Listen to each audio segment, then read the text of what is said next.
आणि यानंतर काही बातम्या सविस्तरपणे पाहूयात। श्रद्धा सुख शांतीचं प्रतीक असणारी तडकताई आज सांगलीकरांच्या भेटीला आली होती। तडकडताईला पाहण्यासाठी बालकांसह नागरिकांना देखील यावेळेस रस्त्यावर एकच गर्दी केली होती। यावेळेस रस्त्यावरून ये-जा करणाऱ्या नागरिकांना तसेच चिमुकल्यांना देखील सुपाचा मार खावा लागलाय। जोग्या आणि जोगव्यांबरोबर बाहेर पडलेली तडकडताई सर्वांचंच लक्ष वेधून घेत होती।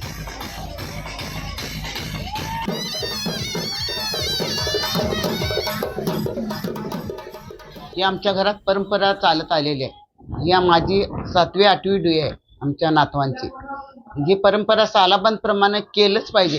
काही झालं, कसं अडचण आली, काही संकट आलं, हे बंद करता येत नाही। एकदा बंद केलं ना बंदच, परत करता येत नाही। असा परिस्थिती आहे की कोरोनामुळे ते देवाला जाऊन सांगून ते हे करून फक्त पाया पडून आणलेलं आम्ही। आता हे जे आहे ते केलंच पाहिजे। ही परंपरा चालू आहे।